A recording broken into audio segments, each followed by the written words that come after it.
Voilà, une des plus jeunes du Big Bang, avec notre senior. On ne pouvait pas demander mieux par rapport aux échanges musicales. Voilà, ça sert à ça la musique aussi, c'est le passement entre les générations. Et donc, on est très contents. Gérard est un des plus fidèles musiciens qui est avec moi, je crois, pratiquement depuis le début. Allez, à 2-3 ans près. Voilà, à 2-3 ans près. Voilà, c'est ça, au moins 20 ans. Donc voilà, merci, merci à Lucienne, merci à Gérard, et merci d'être venu. On se voit tout à l'heure. Merci. Et monsieur Bruno Gazingel.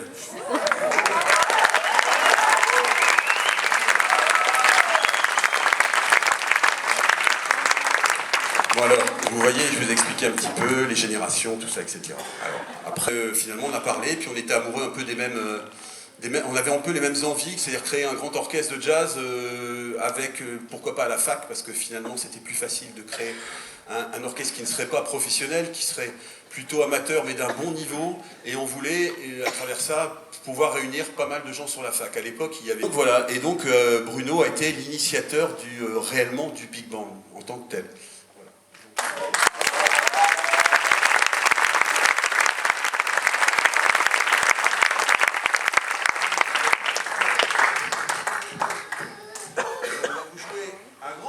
De jazz qui s'appelle Night in Tunisia, version remaniée.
merci.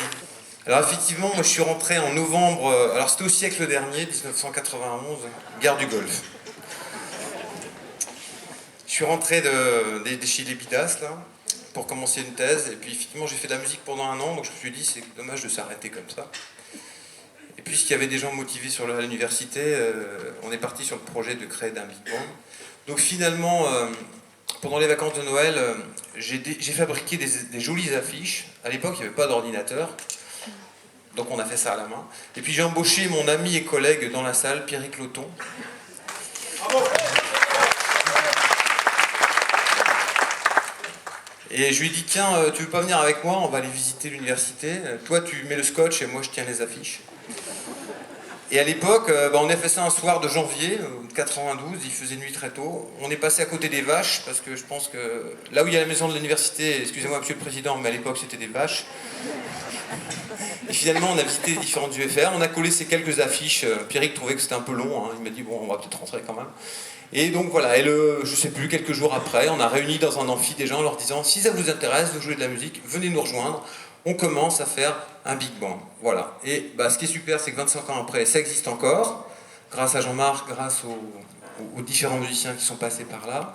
Et tout ce que je souhaite, c'est que ça puisse continuer, parce que c'est un très très beau projet qui, à mon avis, a quand même de nombreux avantages. Ça mélange les générations, ça mélange les étudiants et les profs, donc ils se voient dans un autre environnement que celui des cours, c'est un peu moins formel. Et puis je pense que pour les élèves scientifiques que nous on a en acoustique, c'est une très bonne école que de penser autrement, que par uniquement les sciences. Ça fait une très grande ouverture d'esprit que de faire de la musique. Même si on demande beaucoup de rigueur, il y a aussi une ouverture qui est amenée et qui, à mon avis, fait beaucoup de bien aux scientifiques. Et je pense que, excusez-moi pour la publicité ici, on a un laboratoire dans lequel je travaille qui s'appelle le Labo d'acoustique, dans lequel il y a une très bonne ambiance humaine, et je pense que c'est lié au fait que beaucoup de gens soient des musiciens et qui donc ils n'ont pas la même façon peut-être de penser. C'est mon sentiment. Je m'arrêterai là-dessus. Bonne soirée à vous.